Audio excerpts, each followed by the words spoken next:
everyone! Good to be here with you! Muito bom estar aqui com vocês para mais um Chave do Enem, língua inglesa. E aí, está preparado? Eu vi o simulado, fiquei muito contente com o resultado de vocês, mas estou aqui para ajudá-los, portanto, pegue o seu simulado, pegue o seu material todo e se tiver uma pipoquinha por aí, pega também, porque eu estou aqui para resolver contigo mais uma prova do Chave do Enem. Preparados? Vamos lá, 3, 2, 1, começando então com a nossa primeira questão. E temos para hoje interpretação de texto, diferentes gêneros textuais. Vou dar algumas dicas gramaticais, embora não seja pedido na prova de uma forma direta. É muito importante nós termos em mente alguns tópicos gramaticais que vão ajudá-lo a interpretar e ler, ter uma maior fluência nos textos do Chave do Enem, ok? Na sua prova do Enem. Então vem comigo porque nós vamos ali para a nossa primeira dica e o nosso primeiro texto. E olha lá, já gostei, ó, começou com música, Hip Hop Music. Temos um título, então a gente já sabe que fala sobre Hip Hop Music. Começou fácil, né, gente? Então, da onde que eu acho essa informação? Eu olho a fonte, eu vejo que é da Wikipedia. Então, uma informação é um texto informativo tirado da Wikipedia e é muito importante você saber o gênero textual antes de começar a ler o texto. Por quê? Nós sabemos que quando é um texto informativo, vai precisar de mais alguns minutos, é um texto normalmente mais longo, com algum vocabulário mais complexo, então requer de você mais tempo, ok? Mas isso a gente tira depois, desconta depois de repente um texto mais curto, uma charge, uma propaganda, que é mais interpretativo. Fechou? Então, temos ali o enunciado. Vamos começar pelo enunciado, porque o enunciado vai nos guiar com as palavras-chave que devemos focar e também do que se trata o texto, principalmente para quem tem mais dificuldade em fluência, em leitura. Sendo a música uma das formas de manifestação cultural de um país, o rap brasileiro, a partir das informações do texto, tem sido caracterizado. Então eu preciso voltar no texto e focar no rap brasileiro, ok? Então como que o rap brasileiro está sendo caracterizado? Será que como uma influência, como pela influência internacional de nomes de bandas e de músicas? Como instrumento de reflexão crítica do jovem da periferia? Pela irreverência dos cantores adeptos e suas vestimentas? Como gênero musical de menor prestígio na sociedade? Ou pela criatividade dos primeiros adeptos do gênero? Então vamos ver qual delas faz mais sentido. Começamos então a leitura do texto. Lembrando que temos que focar na palavra-chave, que é o rap brasileiro, tá? Então a gente vai buscar essa informação. Como é que é o rap aqui no Brasil? Hip hop music. Hip hop music is a musical genre which developed as part of hip hop culture and is defined by key stylistic elements such as rapping, DJing, sampling or synthesis, scratching and beatboxing. Então aqui ele fala, né, do gênero musical desenvolvido a partir da cultura hip hop, definido como vários elementos estilos chaves, como rap, DJing, sampling, synthesis, scratching and beatboxing, todos os estilos que seguem ali o hip hop. Hip hop began in the South Bronx of New York City in the 70s.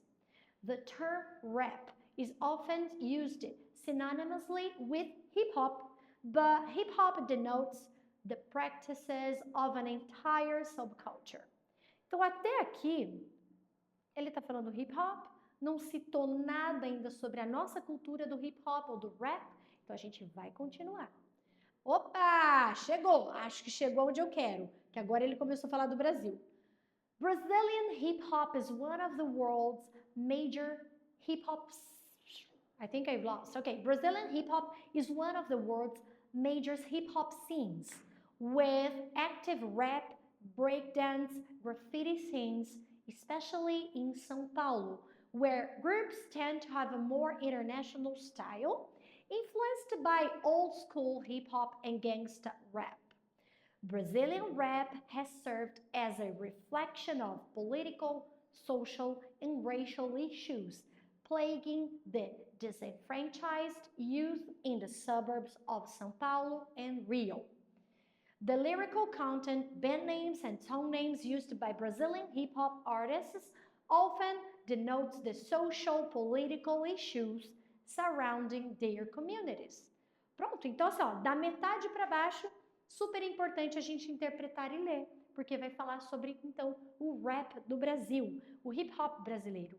Então, quando ele começa a falar ali, logo na primeira informação do Brazilian hip-hop as one of the world's major hip-hop scenes, ele fala que o Brasil tem destaque no hip-hop, através da breakdance, do rap, das cenas do grafite, né, não sei, do piche, não sei, da pichação, grafite, né, que a gente fala, grafite, ok? Especialmente em São Paulo, onde grupos normalmente usam isso, né, todo esse contexto para falar, para refletir sobre um contexto racial, social e político, ok? Principalmente entre os jovens que moram no subúrbio de São Paulo e Rio de Janeiro.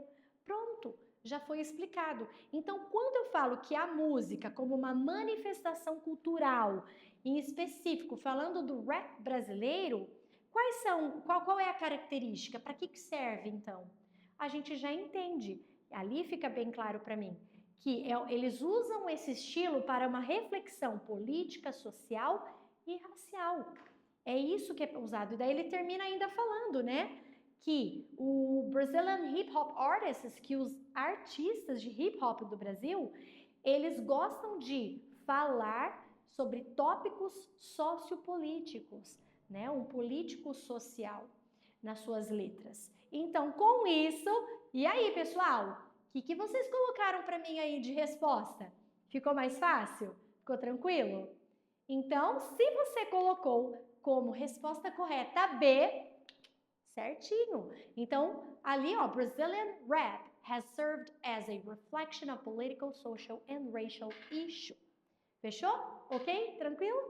Muito bem. Vocês viram que esse aí demorou um pouquinho mais para a gente resolver, porque era um texto informativo, com mais informações. E a gente tem que tomar muito cuidado.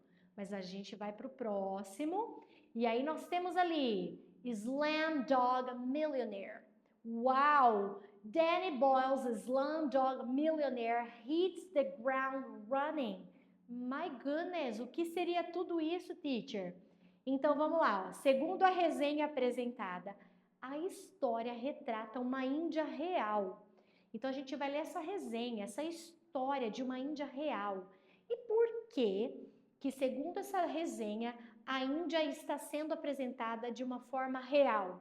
Será porque é que ela aproxima a nova cinematografia indiana de filmes grandiosos produzidos em outros países? Ou é porque ela revela a tradicional separação de classes sociais em um cenário inovador? Letra C. Se assemelha a documentários anteriores produzidos por outros cineastas? Ou a letra D ainda representa o caráter romântico da cultura indiana expressa em suas produções? E a letra E retrata sentimentos universais compartilhados por algumas culturas. Agora que eu entendo, agora que eu sei do que se trata o texto, ficou mais fácil, né, para eu entender? Eu vou ler tudo isso em inglês para vocês. E aí a gente vai focar na palavra-chave, que é: a história retrata uma Índia real. Por quê? Slumdog Millionaire, Danny Boyles, hits the ground running, ou seja, arrasou, foi com tudo. Por quê? This is a breathless, exciting story, heartbreaking and exhilarating at the same time.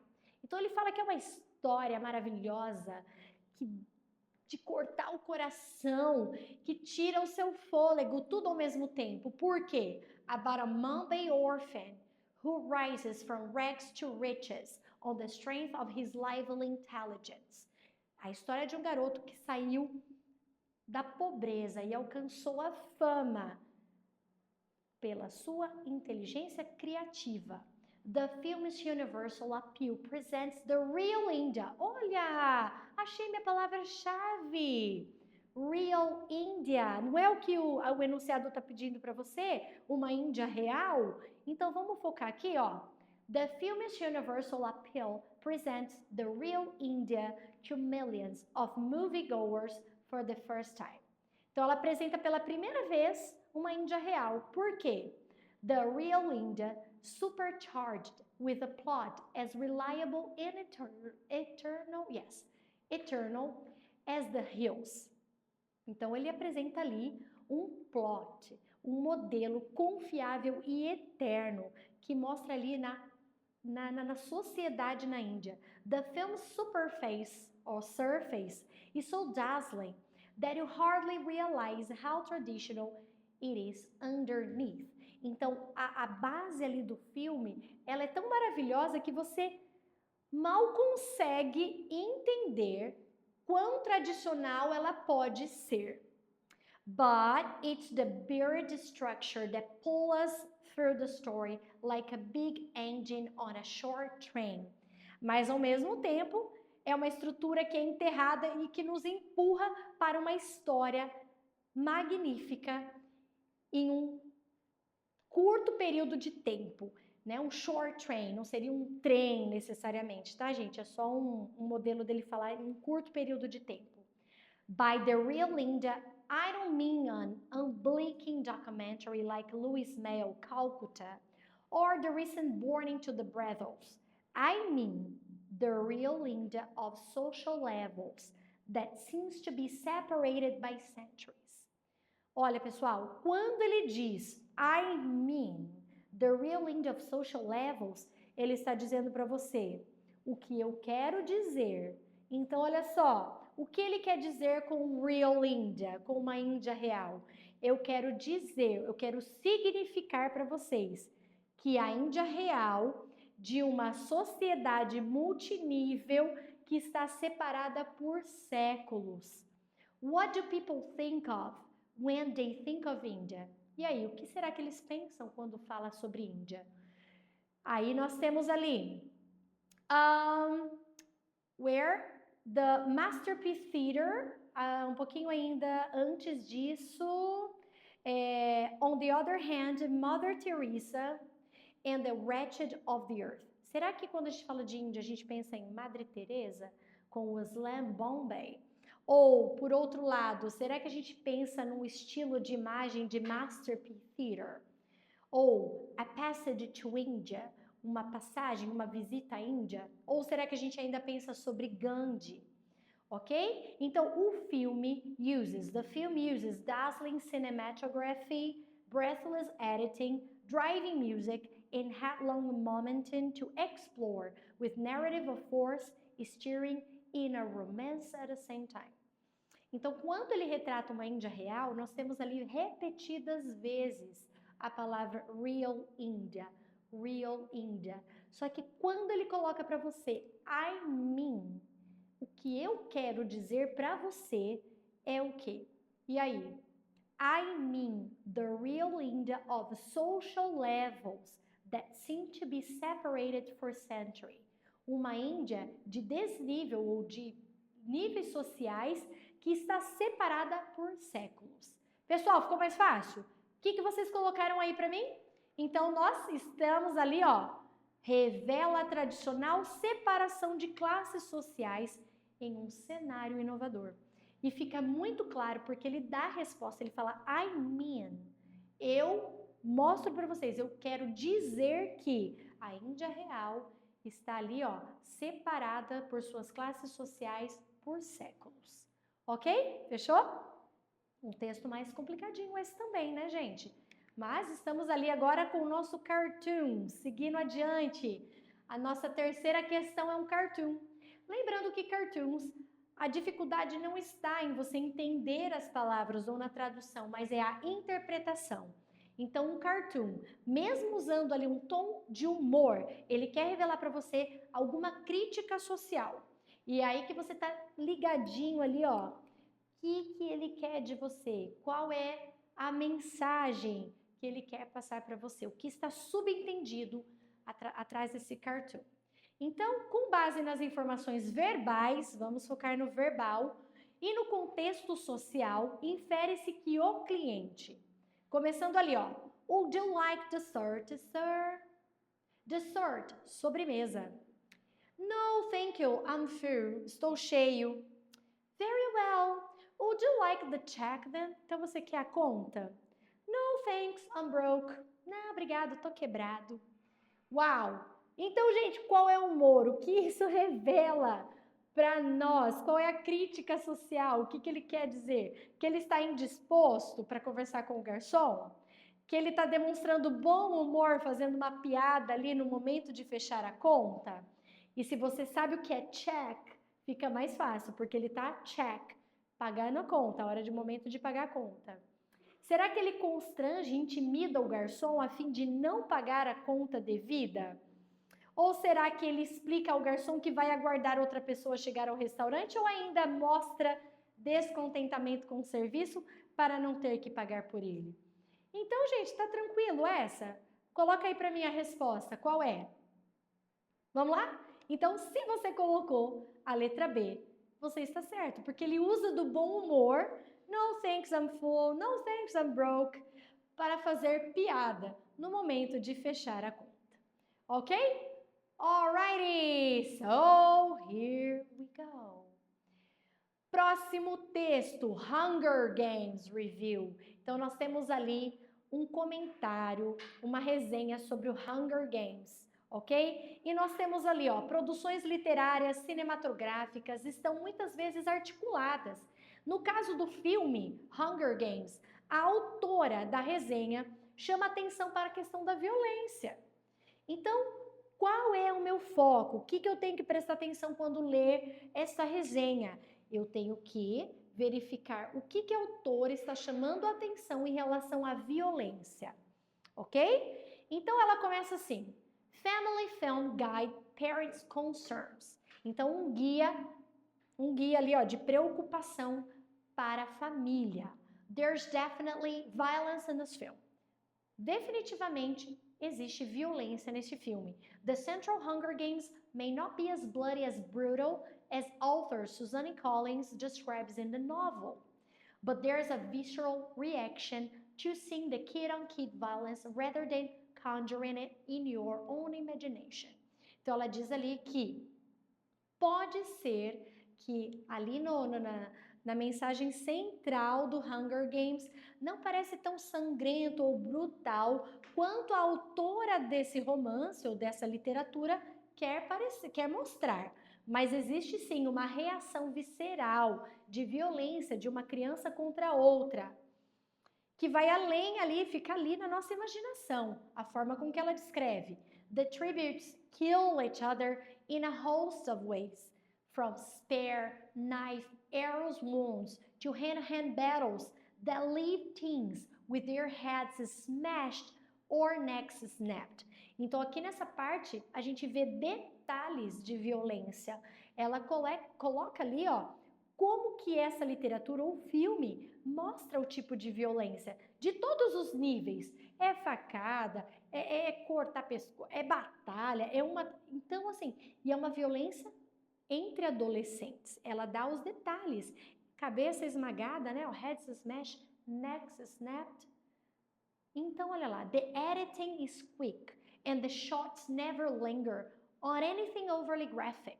Ela fala que não é gráfica a imagem, mas o que vai na mente, o que você imagina.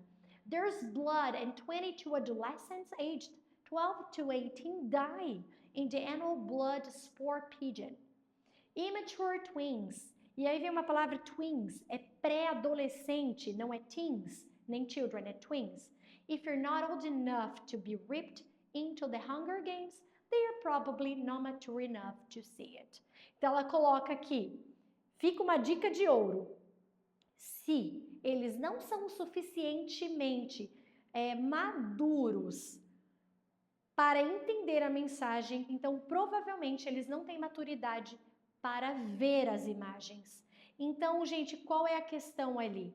Será que ela chama a questão para violência, que é mais detalhada do que a autora do livro gostaria que fosse, da forma brutal que os pais permitiriam para seus filhos, que é mais amena do que os adolescentes imaginavam, que é mais superficial do que o público poderia esperar, ou que é mais impactante do que representada no livro? Então vamos lá comigo. O que vocês colocaram ali de resposta? Dos detalhes. E ali no final, a good rule of thumbs, they are not old enough to reap into the Hunger Games. They are probably not mature to see it.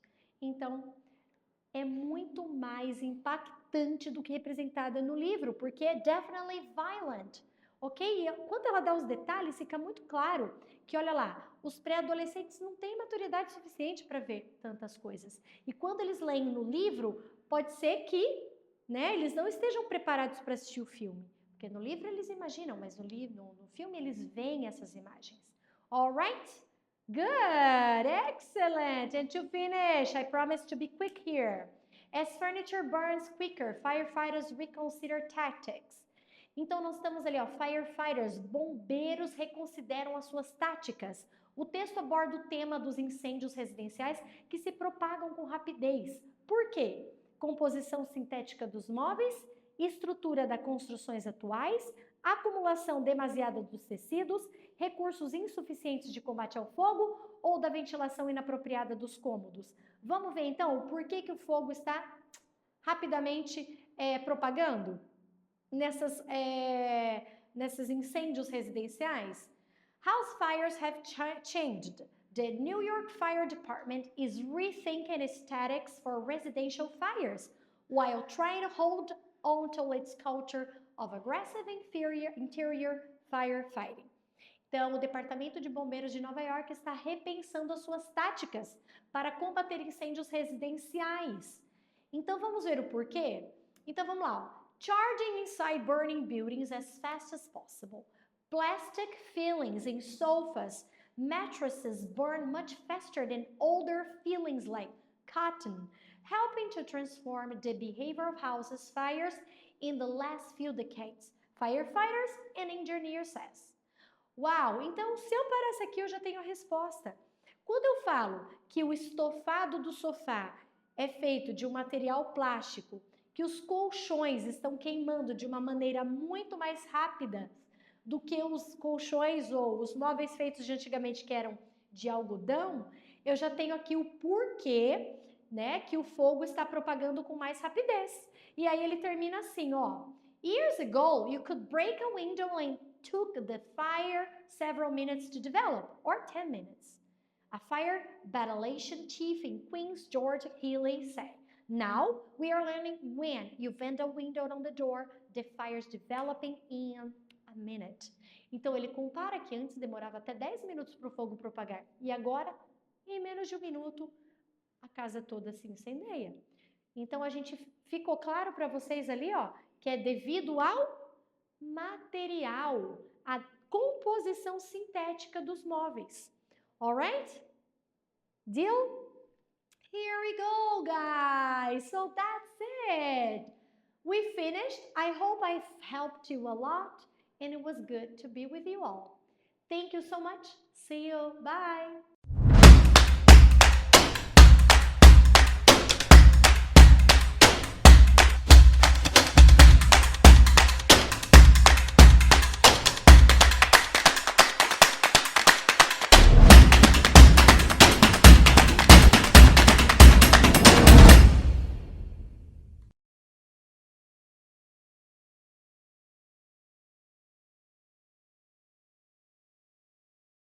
Olá, povo lindo do segundo ano, tudo bem com vocês?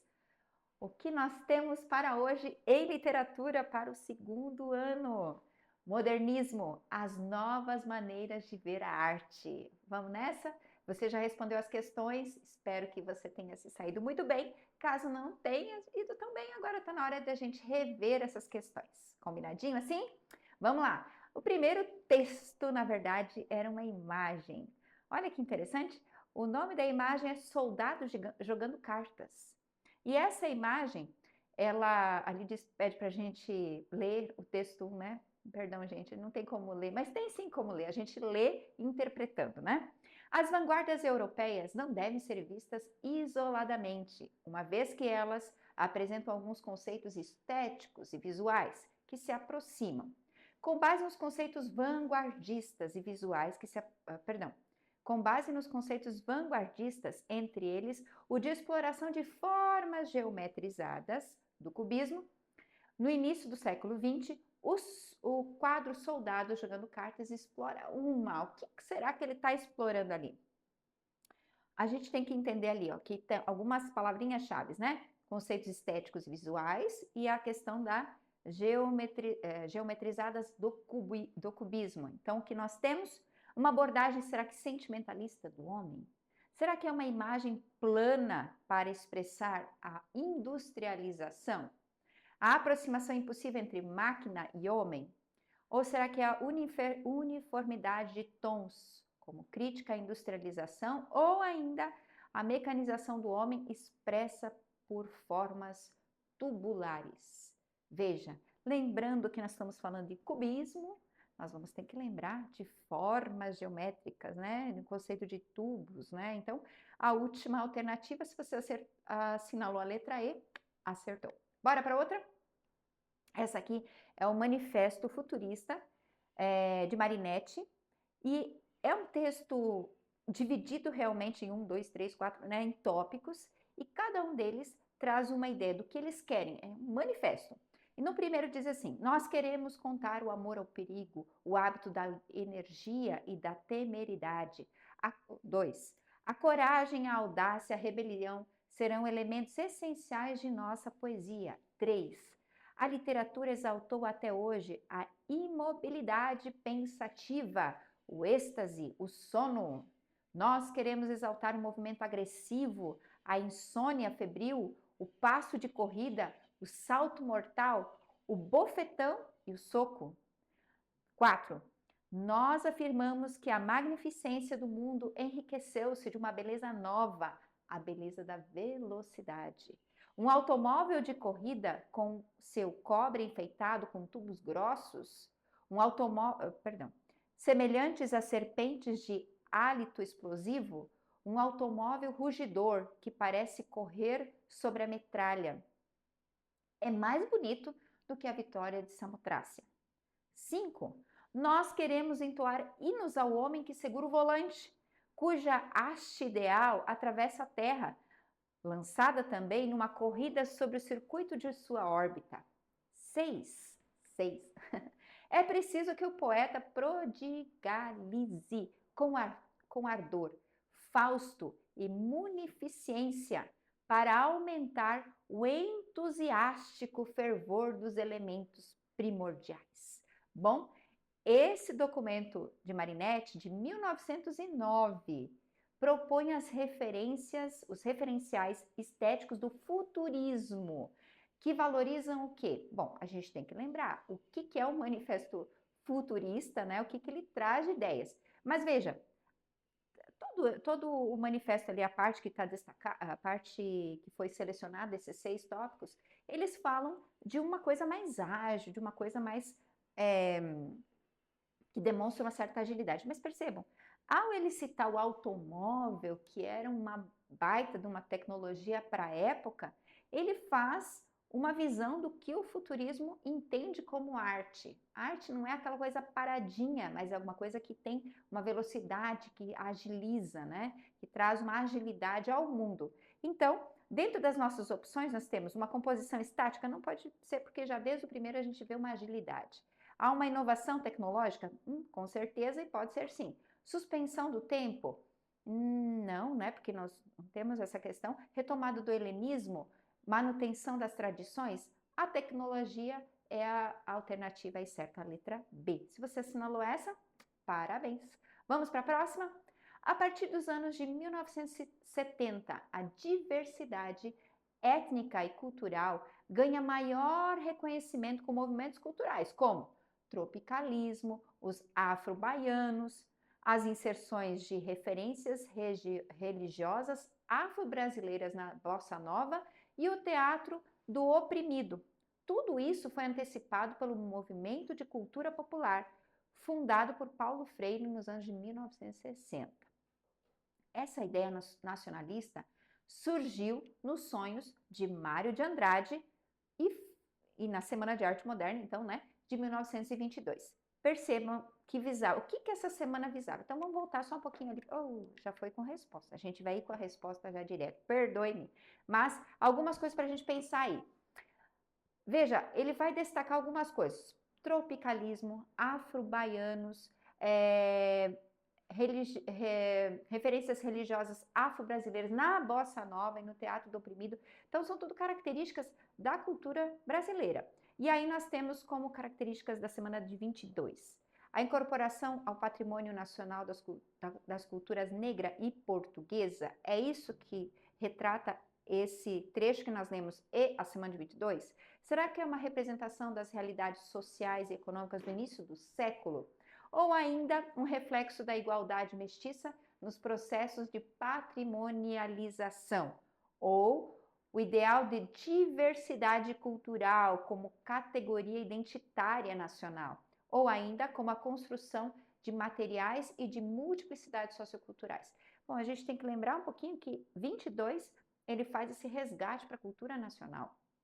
Então, a alternativa D é a melhor opção para você assinalar. Se você assinalou, parabéns também. Caso tenha errado, dá para a gente rever para uma próxima e acertar, certo? Agora vamos falar um pouquinho da Anita Malfatti.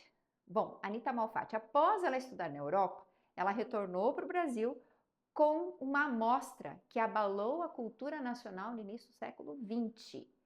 Lá na Europa, ela foi elogiada pelos seus mestres. Anita se considerava pronta para mostrar o seu trabalho no Brasil, mas enfrentou as duras críticas de Monteiro Lobato, porque não entendeu a proposta da forma como ele entendia o que era arte, certo?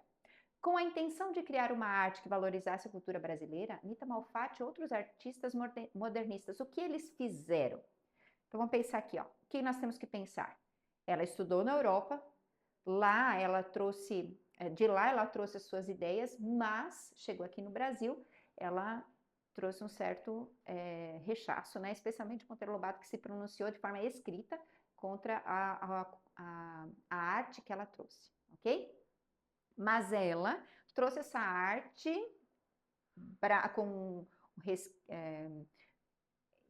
com aquilo que tinha de novidade na Europa, porém com toda uma roupagem brasileira. Então ela tinha essa ideia de valorizar a cultura brasileira. Então, dentro disso, será que a Anita Malfatti e os outros artistas modernistas, eles buscaram libertar a arte brasileira das normas acadêmicas europeias, valorizando as cores, a originalidade e os temas nacionais? Ou será que eles defenderam a liberdade limitada de uso de cor, até então utilizada de forma irrestrita, afetando a criação artística nacional? Só você lembrar das cores que nós temos no modernismo, são cores vibrantes, né? Amarelo, azul, verde, branco, cores que retratam a realidade, que lembram, né, o Brasil. A alternativa C representa a ideia de que a arte deveria copiar fielmente a natureza, tendo como finalidade a prática educativa. Se você lembrar das obras de arte desse momento, você vai ver que essa não é a realidade. A natureza não é descrita exatamente como ela é, mas há uma certa criatividade em cima do que é a natureza. Manifestaram de forma fiel a realidade das figuras retratadas, defendendo uma liberdade artística ligada à tradição acadêmica. Não tínhamos a questão da tradição acadêmica linkada com o modernismo. Alternativa E, buscar a liberdade de configuração de suas figuras, respeitando limites de temas abordados? Não, né? Porque senão não teria tido algum rechaço por parte de outros aí. Então, a alternativa A é a que melhor se destaca, especialmente a valorização das cores, né? Verde, amarelo, azul, branco, ok? E aí nós vamos para esse texto aqui, que fala: adiante, adiante, não pares, eu vejo Canaã, Canaã, mas o horizonte da planície se estendia pelo seio da noite e se confundia com os céus. Milcal não sabia para onde o impulso os levava. Era o desconhecido que os atraía com a poderosa e magnética força da ilusão. Começava a sentir a angustiada sensação de uma corrida no infinito. Canaã, Canaã, suplicava ele em pensamento, pedindo à noite que lhe revelasse a estrada da promissão. E tudo era silêncio e mistério.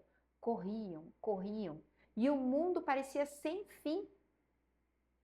E a terra do amor mergulhada, sumida na névoa incomensurável. E Milkau, no sofrimento devorador, ia vendo que tudo era o mesmo, horas e horas, fatigados de voar, e nada variava, e nada lhe aparecia. Corriam e corriam.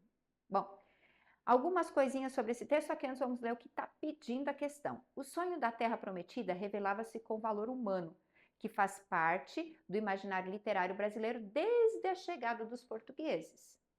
Ao descrever a situação final dos personagens Milkau e Maria, Graça Aranha resgata esse desejo por meio de uma perspectiva. Perceba aí, ó, olha o que se destaca no texto. Você verá, força de ilusão, uma corrida no infinito, aí ele fala, Canaã, Canaã, revelasse a estrada para o céu. Corriam, corriam, e o mundo parecia sem fim, e nada lhe aparecia, e corriam, e corriam. O que a gente vê aqui de destaque, né? Há uma certa, ali, o sonho da terra prometida, né? Que eles já tinham desde que os portugueses chegaram aqui, né? Esse imaginário brasileiro de que teria uma terra prometida quando chegaram os portugueses aqui no Brasil, que aqui era a terra prometida, e aí vai descrevendo a situação final dos personagens, que a gente percebe que tem uma certa crítica, né? Porque até agora não tem nada, né? E aí você tem as opções. É um texto subjetivo, porque valoriza a visão exótica da pátria brasileira? É uma visão simbólica, pois escreve o amor de um estrangeiro pelo Brasil? E uma visão idealizada, pois retrata o sonho de uma pátria acolhedora de todos? É uma visão realista, pois traz dados de uma terra geograficamente situada, ou é uma visão crítica, pois retrata o desespero de quem não alcançou sua terra? Perceba, quando ele vai trazendo ali as palavras que ele traz, ele tem sentimento de ilusão, né? Então faz uma crítica, pois retrata o desespero de quem não alcançou a terra que gostaria. E aí, nós ficamos com essas questões por hoje. Foram 5 questões. Espero que que o nosso momento de hoje tenha lhe ajudado a tirar alguma dúvida que você tenha ficado, ok? Nos vemos no próximo encontro.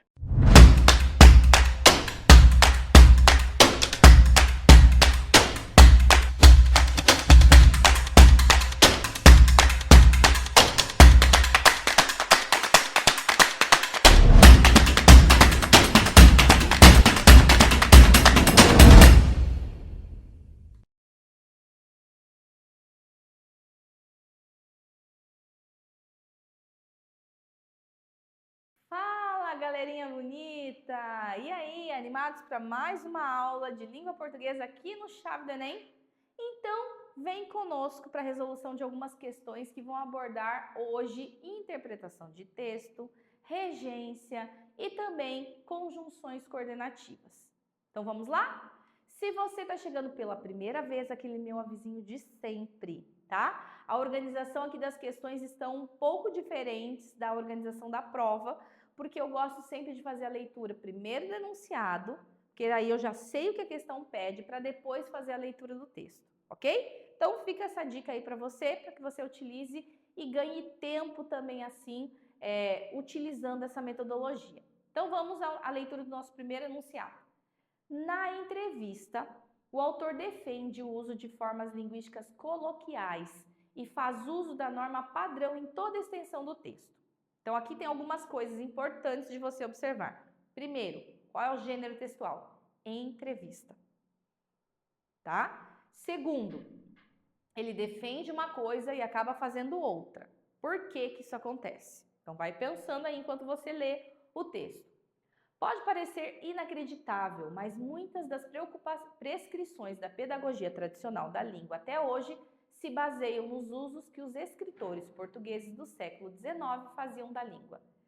Se tantas pessoas condenam, por exemplo, o uso do verbo ter no lugar de haver, como em hoje tem feijoada, é simplesmente porque os portugueses, em dado momento da história de sua língua, deixaram de fazer esse uso existencial do verbo ter. No entanto, temos registros escritos da época medieval em que aparecem centenas desses usos. Se nós, brasileiros, assim como os falantes africanos de português, usamos até hoje o verbo ter como existencial, é porque recebemos esses usos de nossos ex-colonizadores. Não faz sentido imaginar que brasileiros, angolanos e moçambicanos decidiram se juntar para errar na mesma coisa. E assim acontece com muitas outras coisas: regências verbais, colocação pronominal, concordâncias nominais e verbais e etc. Temos uma língua própria, mas ainda somos obrigados a seguir uma gramática normativa de outra língua diferente. Às vésperas de comemorarmos nosso bicentenário de independência, não faz sentido continuar rejeitando o que é nosso para só aceitar o que vem de fora. Aí a próxima parte do nosso texto, me ajuda aí, colega. Não está indo a minha próxima parte. Chegamos nela. Aê! Não faz sentido rejeitar a língua de 190 milhões de brasileiros para só considerar certo o que é usado por menos de 10 milhões de portugueses. Só na cidade de São Paulo temos mais falantes de português que em toda a Europa. Informativo, parábola editorial. Então, primeiro, lembra? Isso é uma entrevista que foi dada para essa editora, ok? E aí a gente vem à pergunta. Na entrevista, o autor defende o uso de formas linguísticas coloquiais e faz uso da norma padrão em toda a extensão do texto. Isso pode ser explicado pelo fato de que ele... Então, por que será que ele faz isso? Apesar de defender uma coisa, ele acaba usando a norma padrão, tá? Por quê? Isso acontece porque ele adapta o nível de linguagem à situação comunicativa, uma vez que o gênero entrevista requer o uso da norma padrão. B. Apresenta argumentos carentes de comprovação científica e, por isso, defende um ponto de vista difícil de ser verificado na materialidade do texto. C. Propõe que o padrão normativo deve ser usado por falantes escolarizados como ele, enquanto a norma coloquial deve ser usada por falantes não escolarizados. D. Acredita que a língua genuinamente brasileira está em construção, o que o obriga a incorporar em seu cotidiano a gramática normativa do português europeu. Ou E. Defende que a quantidade de falantes do português brasileiro ainda é insuficiente para acabar com a hegemonia do antigo colonizador. E aí, por que será que apesar de defender uma coisa, ele acaba fazendo outra? Tá? Lembrou? E aí, o que você respondeu? Se você marcou a alternativa A, você acertou, tá? Uma coisa que é muito importante vocês pensarem, se lembrarem, na hora de responderem qualquer questão referente à norma padrão, linguagem coloquial, é que não existe linguisticamente o certo dependendo da situação de uso e dependendo do gênero em questão.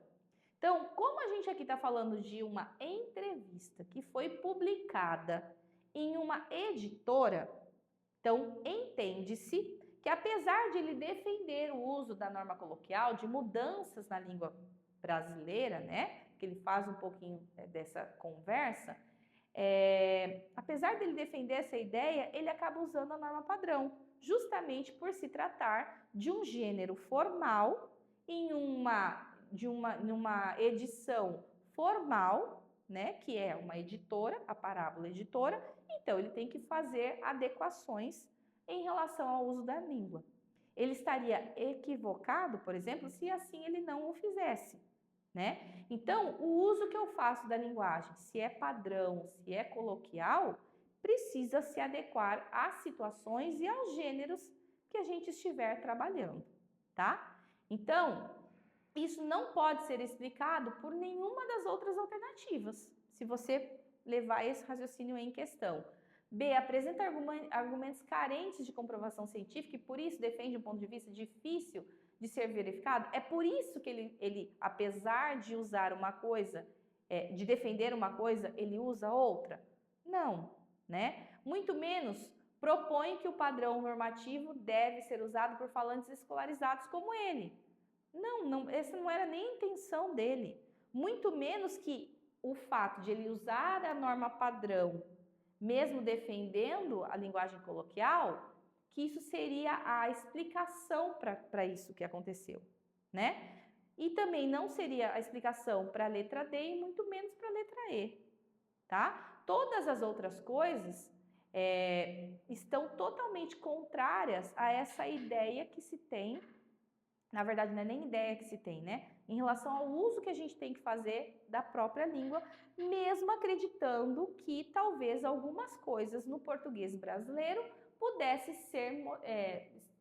estar em processo de modificação, tá? A alternativa D, olha o que diz ali, acredita que a língua genuinamente brasileira está em construção, o que o obriga a incorporar em seu cotidiano a gramática normativa do português europeu.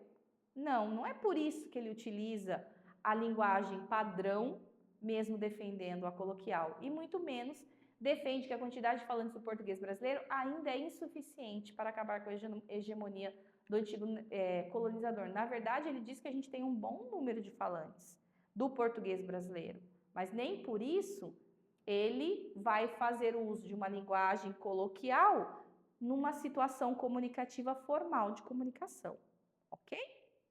Bom, na questão 2, nosso enunciado, na verdade, diz o seguinte: fazendo uso da norma padrão da língua, que se pauta pela correção gramatical, seria correto o ministro ler em seu pronunciamento o seguinte trecho. Então, ali está à esquerda, né? A minha esquerda, deve estar à sua direita, o seguinte texto: diante do número de óbitos provocados pela gripe H1N1, gripe suína, no Brasil, em 2009, o ministro da Saúde fez um pronunciamento público na TV e no rádio. Seu objetivo era esclarecer a população e as autoridades locais sobre a necessidade do adiamento do retorno às aulas em agosto, para que se evitasse a aglomeração de pessoas e a propagação do vírus. Então, como deveria ter sido o anúncio, o pronunciamento feito pelo ministro? De acordo com a correção gramatical pautada pela norma padrão da língua. Então, seria a alternativa A, B, C, D ou E.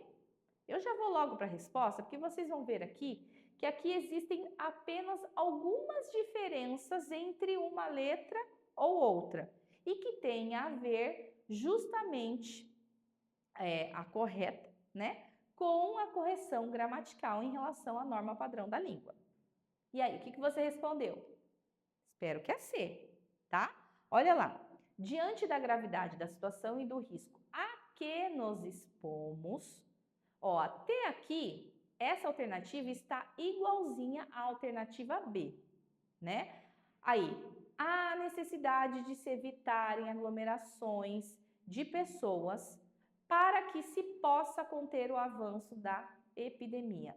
Qual que é a diferença da C para B? Ali, ó, para que se possam, o verbo está no plural na letra B. E na letra C, o verbo está no singular, para que se possa conter o avanço da epidemia, tá? Quem é o sujeito dessa oração? É um sujeito que está no plural ou é um sujeito que está no singular? Que está no singular, que alguém possa conter o avanço da epidemia, certo?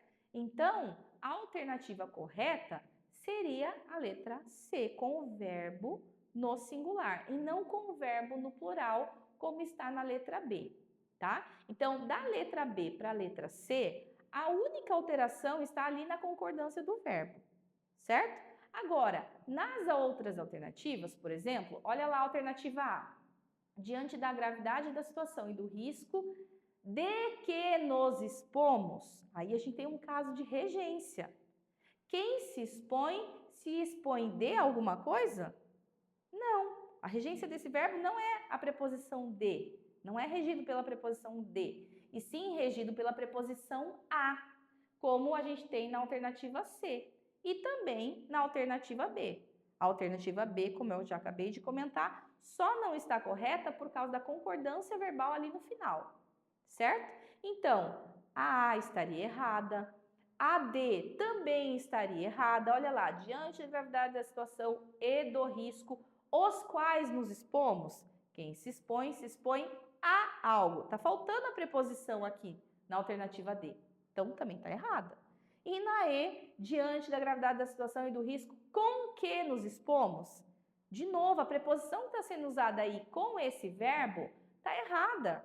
Quem se expõe não se expõe com, se expõe a algo. Então, a preposição que deveria estar ali era a preposição a, tá? Então, por isso que a alternativa certa é a alternativa C, tanto do ponto de vista de regência, quanto do ponto de vista de concordância, é a alternativa que está correta. Deu para entender? Então, espero que você tenha acompanhado ali meu raciocínio, tá? Questão 3. Na organização do poema, os empregos da conjunção mas articulam para além da sua função sintática. Então, vamos olhar aqui o texto e a conjunção mas nesse texto. Morder o fruto amargo e não cuspir, mas avisar aos outros quanto é amargo. Cumprir o trato injusto e não falhar, mas avisar aos outros quanto é injusto. Sofrer o esquema falso e não ceder, mas avisar aos outros quanto é falso. Dizer também que são coisas mutáveis, e quando em muitos a não pulsar do amargo, injusto e falso por mudar, então confiar a gente exausto o plano de um mundo novo e muito mais humano. Então, a conjunção mas, ele já fez uma afirmação ali, ó, está para além da sua função sintática. Então, qual seria essa além da sua função sintática? Alternativa A ligação entre verbos semanticamente semelhantes. B, a oposição entre ações aparentemente inconciliáveis. C, a introdução do argumento mais forte de uma sequência. D, o reforço da causa apresentada no enunciado introdutório.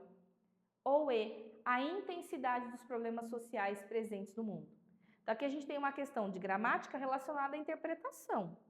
Então, primeiro, eu tenho que pensar aqui agora numa alternativa que vai usar a conjunção mas diferentemente do que normalmente ela é usada. Aqui você já eliminou pelo menos uma resposta ali, tá? E aí, o que você responde? Alternativa C. Por quê? Olha lá, a introdução do argumento mais forte de uma sequência. Então, morder o fruto amargo e não cuspir, mas avisar aos outros quanto é amargo.